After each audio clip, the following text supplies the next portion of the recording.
bill on the side with. So have we sold some of these VIP spots to pay those bills? Yes. Are they going into our Nosa Safe account? No. Am I having to keep records and receipts of these payments? Yes. But I'm having to pay them through personal bank accounts and stuff. And so that's the reason why that's the reason why I want us to really push the buy bank account and stuff and this debit card.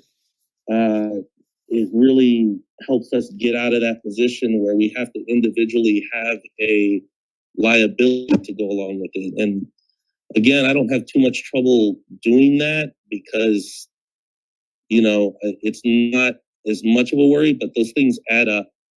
And when I would have to off ramp, $155,000 off a centralized exchange into my personal account so that I can turn around and give it to Rogers, that becomes a real problem because I will have to eat probably about $40,000 of that in taxes. And because I don't have my company, I don't have different shell ways to, and because this company is not in a trust, I don't have ways to offset that tax liability. I would just have to straight eat it, or one of you guys would have to straight eat it. So I don't plan on having one of you guys do that unless one of you guys want to. But that's things sit with that. So through talking with Rogers, trying to see if they can take crypto or if there's something I can work out with them because they are nonprofit. And so they are in a better position to take on a tax liability like that than we are. It's just a matter of bringing it from the very simple donation-based setup that they have to, as a nonprofit, to being able to take on money like this. So if anyone has questions, I guess that leads to, if anyone has questions about the Franklin the Pigeon things, they can ask me directly if they want. Just the other day, Darcy was asking me and I was telling her that the whole thing with that, I was like, oh yeah, I didn't think of that. Like, well, it's a problem, and unless one of you celebrity types want to eat the bill for it. So that's how all that stuff stands. We have probably the ability to sell probably a few spots. If we need to replenish our account and stuff, I was thinking we could do that, and that's how we would get back some of our token supply. But that's pretty much what we've been having to do with all that. These are bills that are just not having to cross the crypto side of what we're doing. Okay, I'm going to jump in here, Chris, because I'm going to be quite frank and say I'm not happy with anything I've just heard. And I'll cut through 3 minutes of you talking about why you've done certain things. It boils down to the fact you have done backroom deals for Pulse VIP spots for money that is not in our company accounts. Whatever your reasoning for that, I don't really care, to be honest, because that is not transparent. And you have publicly stated many times about how at Vault Finance we stand for transparency. Nobody on the core team has been made aware of these backroom deals that you've done. Nobody on the core team is aware of where this money has been put, what it's been spent on. Like, that is not how you run a legitimate company. And I have specifically said to you several times over the last couple of months about how I'm not impressed with how, things have been run as a team. They're not run as a team a lot of the time. We're not consulted on things. We're not privy to all of the information. And this is an absolute prime example of that you think it's appropriate to have gone and done private deals with people and then not put the money through the company accounts. And I'm really sorry, Chris, but I'm not buying your explanation of it's to do with accounting. There has been absolutely no mention of accounting since we launched in September. None. We've all jokingly said, oh, what happened to the accountant? So, you saying, oh, well, I didn't put it through, our Gnosis safe wallets because, accounting and we need money for this and that. I mean, even if that was logical and feasible, I still don't understand why you didn't think we on the core team deserved to be privy to that information. Why that's something that you have just decided to do yourself. So there's that I have a real issue with. And for me, that puts my sense of integrity in a really tight spot, if I'm being honest, because that is something I feel like publicly calling out. Because if this comes to light in the community, and it will, because these things have a habit of coming out by hook or by crook, people are going to think that we knew about this. And, I'm not standing over that kind of deceptive behaviour. So there's that. The second thing is to do with the Franklin money. Again, I have got absolutely no reason why that has not gone through company accounts. None of us know where that money is. None of us know what wallet it's been stored in. None of us even know whether it's even still there. All that we have is your word for it. And I'll take your explanation for, why it hasn't gone to the bird sanctuary at face value for now. But it was collected, it must be coming up on maybe 2 months ago now. I refuse to believe that there is this issue that you're still trying to work through. And again, being perfectly frank, Chris, this is a problem of your own making. This was your initiative that you decided to do. It's another example of things not being strategically planned out. You knew you were going to collect the funds for it in crypto. Surely it would have been logical to explore how you would then pass that on to the bird sanctuary. So, as I say, it's just that the whole thing is just bizarre, in my opinion. But the fact that you're still using this explanation of, oh, well, it's to do with tax liability and blah, blah, blah. This has been going on for 2 months, Chris. This isn't like a new problem.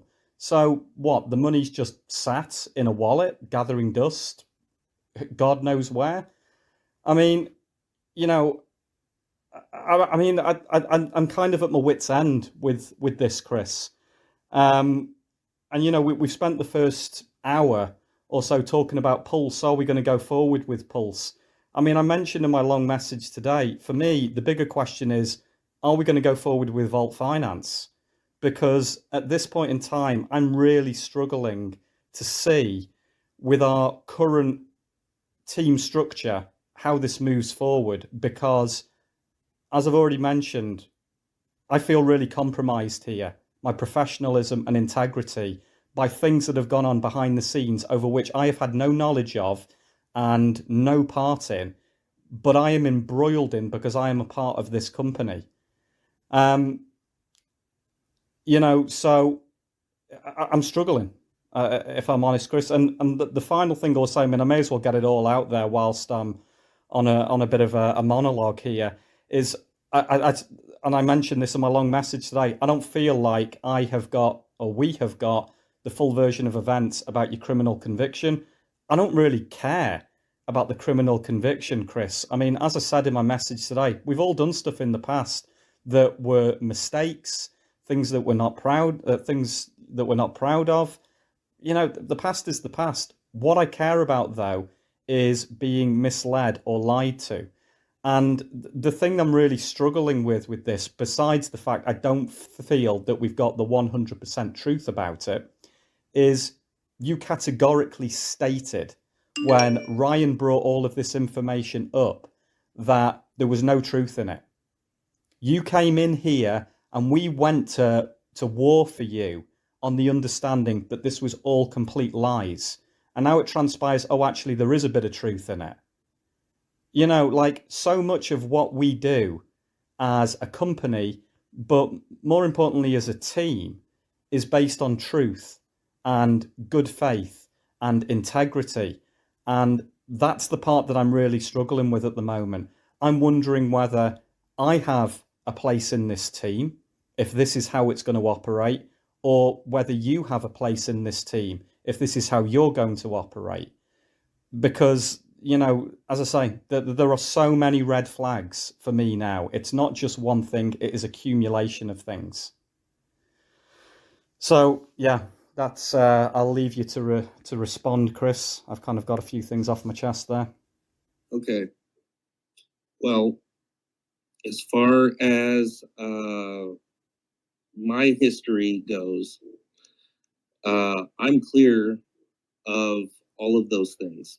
So, the storyline behind it and why my lawyers say to not include it is because it's done.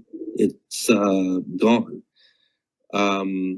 Being having a PharmD MD and having part ownership in a pharmacy, when some freaking kid pretty much takes a bottle and the government throws this whole story behind it, and I end up having